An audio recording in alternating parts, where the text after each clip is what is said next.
Hello legends, Tomo here. We are in the Atlas Mountains of Morocco. What a place called Ifrane, which is actually a big training centre. We're at altitude, so 1600 meters, and the goal we're working towards is to take 5 minutes off my PB from my half marathon, which I did in April, which was 1 hour 24 minutes and 45 seconds. The goal is to do sub 80 minutes or 1 hour 20, so not going to be easy. The bigger goal is to try and do sub 2 hour 45 minute marathon at the Mazatlan Marathon December in Mexico. So this is the next goal. The overall goal is to try and become an elite level runner, most likely at the marathon level, but all distances ranging from 5k, 10k, half marathon and marathon. You have to remember that 2 years ago I was a big lad, not doing much running, unfortunately in a pretty dark place with alcohol and partying. Just unfortunately my friend took his life, so it was a tough time. I was pretty depressed working in London. So this is quite the journey, but loving it and loving Morocco. The reason for deciding to use altitude again is that I used it in Colombia when I went to 2,500 meters in a place called Paipa, and then I dropped down to 1,500 meters, which is what Medellin is at for the half marathon. And I definitely feel like I felt a bit of a boost from altitude, so I thought, why not repeat the process? And rather going to somewhere in Europe, why not go somewhere completely different, like this place, Ifrane, in the Atlas Mountains. Amazing. So yeah, Ifrane as a place is, you know, it's beautiful. The weather's amazing, which is great for training conditions, but it's pretty simple. It's pretty basic here. You know, there's no major shopping centers or like big supermarkets or anything like that. It's all very, very local, very small shops. You've got like fruit and veg, butchers, and just normal like general stores. There's a lot of coffee shops. Obviously, being in Morocco, predominantly Muslim, obviously there's not a lot of alcohol. Like there's one major hotel that serves it. It's incredibly well priced, both in terms of like accommodation, but also like, you know, you can do a food shop for like £20 a week. Your rent per week is like, it can be as low. Like I spoke to a guy, another athlete, who was paying like £20 a night, 16 to £20 a night. So all of those are massive benefits. Trying to find a really great value for money place to train at altitude. Okay legends, we're just about to arrive at the track. Today's session is about 400 meters. Going to be a bit punchy this week because it's the week before Hamburg, so Hamburg not this weekend but the following. It's a peak week, so yeah, that's the stadium there. I'll put up the splits that I want to hit in terms of 400 meters. But yeah, in terms of like a typical training week for me at the moment, it's Monday easy, Tuesday, which is today, a track session. So last week was 7 times 800 meters, today is 12 times 400 meters. Wednesday zone 2, Thursday zone 2, Friday is my rest day, and then Saturday is a tempo. So last weekend was 10k tempo, which actually didn't really work out because I went too hard with the elites that I'll talk about in this video as well. It didn't really stick to zone 2 last week in some of my longer runs, which definitely impacted me. Here's the track. Yes, we've got 2 people today, which is nice. Morning. Like to progress in the tempo, so start a little bit slower, finish stronger, negative splitting always, which I'll be doing that today as well as the goals. Negative split, or basically just get faster as the reps go on. But yeah, I've been doing 8k tempo typically as well, averaging about 3:53. This week I've got 8k tempo again. We'll probably get a little bit quicker. And then Sunday is zone 2, 2 hours. Again, really been focusing on trying not to do anything stupid in terms of elevation, but typically like when I was in Colombia, I was doing trail runs with crazy elevation, which for this type of race, Hamburg, pretty flat. Altitude's great, there's no doubt about it, but there's no real need for a huge amount of elevation or a huge amount of trail. Goal today, as you can see, is start about 3:35 and then hopefully work up, finish with 3:10, which is 76 seconds per 400 meters. So we'll give it a nudge. Just in terms of volume as well, quickly, I'm doing about 95, 100k a week. So again, not crazy volume. Oh, okay, this is finished. Oh, maybe sick. Oh, nice. I think I finished on maybe about 2:59. Yeah, so I'm wearing the Asics Meta Speed Sky with the socks and the shorts. Very on brand, not the top. But yeah, I love them, love Asics. I would wear the gel Nimbus for my zone 2 easy stuff, but I actually wear the Hoka Clifton 10s. The reason being is that I have extra wide feet. I need basically an extra wide shoe, so Asics don't do it in Europe. Yeah, it's good to alternate if you can, just to give the foam a bit of time to recover, but Also very difficult when you're traveling a lot to carry, to take everything. So you need your sexy Reebok Classics and then you need your Crocs. Cool, that's me just back at the flat now, and yeah, just reviewing the split. So I'll obviously stick them on the screen. But yeah, started at 329 per K or 126 for 400 meters, and then yeah, increased quite nicely, progressed quite nicely. A slight slowdown or just slight miss basically when I went from 312 to 313, but back to 311, recovered, and then finished nicely with a split of 3 per K, 74 seconds for 400 meters, which is fast to me. So I'm really chuffed for that. I'm gonna go buy some food now. I'm just gonna buy some bread actually. Hello, how are you? Can I have, how much is one?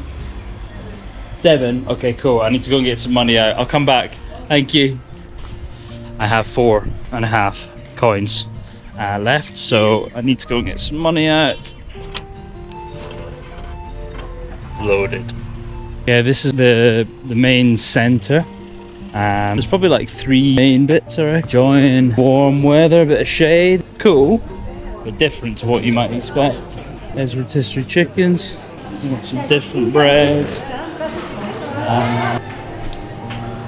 Might need to go back and get the bread I wanted from earlier because I don't think they've got it here. Right, let's start with a Diet Coke.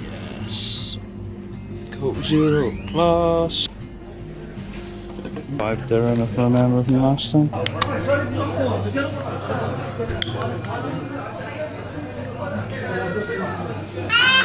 We get some bread and then I want to do a little shop. That's what I'm looking for. Look at that butter. Didn't realise that. That's a lot of butter. I might rethink this. That's crazy. Oh, it's an omelette. Nice. Can I just have bread? Finished. Gutted. This is a bit mental. I'm actually going to walk 10 minutes back to where I was before because they've got the bread that I wanted. I don't know if it will be sold out by the time I get there, but let's go and have a look. Still got my bread. They do. Hello. Hi. Can I have one? Just for now? Yeah. For now? Yeah. I what she said there, but just go with it. I think she said, do you want it heated? That is what she said. We have secured the item. Honestly, I had this the other week. It's warm.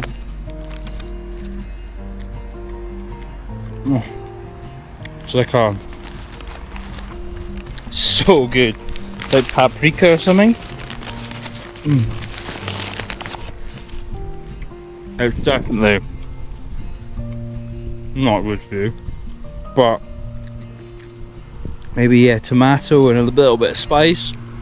Oh, normal small shop, butchers. Got fruit and veg. Again, nice produce. There's no Tesco or Sainsbury's here. There we go. I need some peppers, some garlic. That's what I need still. Some nice big peppers here. Just pricing it up. He's now just giving me some cherries? No. Cerise. Cherries. Cerise, oui. Cherries. Merci. Welcome. Thank you so much. Merci. Au revoir. Good lad. Nice people, eh? Nice people. To put it in perspective, literally all that. So bananas, apples, pears, peppers, tomatoes, onions. We need garlic. All that is like £7. So this is a massive old turkey breast. It's just over a kilo, so it's 70, which is like £5. A little bit of fat, yeah. Okay. Yeah, perfect. Okay. Nice. Okay, thank you. So yeah, that entire shop was probably about £35. Just quickly in terms of what I'm eating here, boiling some things at the moment. That is more drinking water because I don't know if I can drink the water. Making some rice, oats for breakfast, with a bit of protein, some fruit, which we've got lots of there. Lunch and dinner has bought some steak. We've got some veg already made up. We've got some chicken already made up. Eggs are in there. Some nuts. Meals are basically rice, chicken, veg, avocados as well, eggs, and then I did buy some wraps as well, just because I was tempted to have some wraps. I think that's it. Oh, and then some coffee. Yeah. So yeah, trying to keep it pretty basic. And just trying to eat food that lasts a decent amount of time in the system, gives a good amount of energy, and is healthy. Nice balanced plate. So imagine going into Tesco and getting all this beautiful beef for a tenner. Yeah, that's class. One issue is I don't have olive oil, so hoping the little trick of just using water instead of olive oil. Love a bit of garlic granules, me. Salt and pepper. Decent amount of salt. She's in. We've got her in. Got some bread left over from earlier as well. Oh, rig! Got some bread left over from earlier as well. So I'm gonna have some wraps tonight, I think, rather than rice. I just remembered. So that is absolutely buzzing. Thou shalt not overcook. There's no oil. The key is just to keep her moving. See, it's a real intricate mission. This when you've got no oil and different, it's not your normal cut. Oh god, now we're burning up. It's absolute chaos. Right, see, that's ready. We're not overcooking this bad boy. Come on. So it'll keep cooking. Heat up some veg. This is one I made earlier. I would normally use rice, but I'm treating myself to this bad boy. I ate her. I got earlier. Look at it. Put that bread on another plate, where has a lot of carbs, but I have done my long run today, so please ignore the mess. It's Sunday, so sort of doing a spring clean. But right, bread is just banging. Oh, right, come on, let's sort this out. Bit of bread. Actually, open the bread up. Bit of bread. Bit of steak. Bit of avo. Oh, it's messy. It's absolutely messy. It's Lionel Messi. But it's delicious. We got fat, we got protein, we got carbs, we got health, but also a little bit of a treat. The other epic thing about this place is that they've basically built lots of different paths, or the athletes have run different paths through the forest. You've got this back road, you've got the main road, and then you've also got like lots of different little loops and what they call plateaus that they've sort of built to run on, to train on. A bit like in Kenya and Ethiopia, they train a lot on the dirt. Down there, you know what, we'll go down. I'm trying not to obviously get injured, but I'll just go real steady so you can see. But yeah, it's a little bit rocky, which again isn't the worst thing, because what happens then is you have to work on basically your stability as well. So it's a bit of strength work because it's obviously uneven ground. But yeah, the whole, as a person training, the whole idea here is basically, training on soil or this sort of ground is obviously much better for the knees as well. So it's lovely, very smooth, but it is a bit like dusty. So obviously when you land, you have higher energy to then step on and push again. And also because it's softer, it sink down. So what that means is you actually run on tarmac. Beautiful here though, isn't it? When you run on tarmac in the races, you're probably going to run faster because you'll be more efficient. So that's really cool. They've got loads of these. This is, I think, a 2K loop all the way around. They've got other ones down there as well. And then they've got lots of trails through the forest. So, and then obviously they've got the track as well. And even, to be honest, in Ifrane, the roads are pretty quiet. So you can actually, like, I've done my tempo run. There's like a nice 4K loop. Yeah, just to mention then, the elite athletes that have had the amazing opportunity to train with. They have been so open, and massive shout out to Haraka Baraka. I reached out to Instagram and they're just like, look, go for it, just reach out, just go and walk up to the elite guys on the track, which I did. So firstly, Hicham Amgar, I wanted to make sure I get his full name right. He's got the national record for 10k and 5k, so 27:09 for 10k, 13:16 for 5k. His half marathon is 59:47, which he won the Istanbul half marathon in 2024, and his marathon is 2:07. Abi Zamzami runs a 2:09, won the Rotterdam marathon with 2:09, I think 2022, 23, and then the half marathon in Hamburg, actually the one I'm doing, with I think 61. Ibrahim Chakir, who runs the marathon for Spain and did so in the Olympics, the recent Olympics in Paris. Again, 2:07 marathoner, absolute legends, all three of them legends. And then the final lad I met was Chakir, Rakib Lakgar, who again, 209 marathon, wildly slow, not at all, but he is, if it makes any difference, he won the World Championship 50k in Hyderabad in 2023. So, I mean, the pedigree is unbelievable, and I've learned a crazy amount from them. The biggest thing though is that they doing a lot of the same things, but they just do it at a bigger scale. So for example, you know, they might be doing more interval sessions, more speed sessions, easy day, hard day, easy day, hard day. Every single day they train twice a day. They only do one gym session, typically a week, strength work, just being a lot more mature, a lot more sort of dialed into how the body, the mind is feeling, and then just doing things on a bigger scale. I'm running about 100k a week at the moment.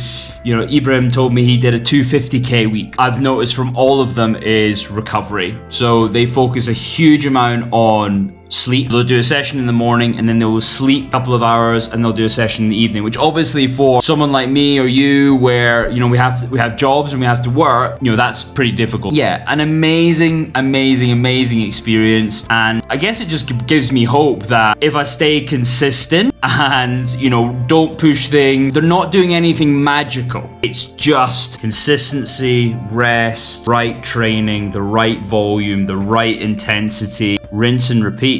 Okay, cool. So let's just talk race plan, race strategy. Quite fitting, I'm doing my last tempo session. But yeah, plan for the race in terms of actual time is sub 80. So 1 hour 19, 40, 30-ish is the goal. Beautiful morning here. What does that look like in terms of splits? I'd love to do a negative split. So basically I can start the first 3 around 350 and then drop to 349 I think for 1k, then a few 348, 47, 346, and then basically the last 10k-ish is about 345. So yeah, so that's the plan. We'll stick to that, and then obviously if we've got some gas in the tank at the end, we'll send it even harder. Then in terms of like fueling, for example, so in the race, my last half marathon in Medellin, I did a gel 25, gel at 50, and then I think gel at 1 hour 10, just for a final boost. 10 minutes to go. Similar plan, to be honest. So yeah, plan today basically is I've got 8k tempo, so I'm just doing the warm-up now. I'm gonna try and do 350s for the first 4k or around that, and then 345s for the final 4k, and just see how it feels. And again, as my coach always tells me, and I tell all my clients, training is training and racing is racing. Oh, that last k, sugar. Wow. It's uphill a bit as well. Hamburg finishes uphill. Practice that, but pretty good probably. So maybe the last rep, finished on 354 on the last rep, but to be honest, it was never going to be perfect. Too quick first 2k, 348 pace average, which is just above what I need to hit, 119.30. So happy days. Not good apart from, like I say, last rep just crept in. But it's hot, it's hilly, it's altitude, it's training, brothers, sisters. We've got this. Come on. So as I trundle up this hill, 7 per k, quite nice to have a bit of reflection, a bit of a think back of whether it's a place you should come to if you're a runner or want to explore. And I think fundamentally the answer is yes. It's been absolutely epic training with elite runners, training in some of the most epic surroundings. To be honest though, there's not a huge amount to do outside of training. I mean, obviously there is in terms of like hiking, cycling, exploring, that sort of stuff, which is great. But if you like a beer or a fancy dinner out or whatever that is, then maybe not for you. But for me, it's perfect. I love it simple. I love it basic. I love it all focused on running and embracing running, progressing my running, and also meeting absolute legends, learning from them. And that's exactly what we've done. So the goal was to come here, train for 5 weeks, 1600 meters, and then hopefully with a bit of altitude adaptation, we run a 5-minute PB on the Medellin Marathon from April, which was 1 hour 24.45. We're going to try and run 1 hour 19.50. So it's a tall ask. We're feeling good. We're feeling ready. The week today will have finished by now. Yeah, all there is to do now is we head down tomorrow to Fez and then fly to Barcelona to Hamburg. And just the key is really try not get ill basically on the travel, because I do often get ill on travel. So I'm going to try and get some face masks and things like that. Anti-bac. 100% been a successful trip. Definitely fitter, faster, stronger than I was before. Great tempo session yesterday. Ifrane is epic. Definitely would recommend it, just with a caveat that it is, like a lot of these training camp places, focused purely on training really. The next video you'll probably see will be whether I've done it. One life, no reruns, baby. Get after it. Keep fighting. We've got this.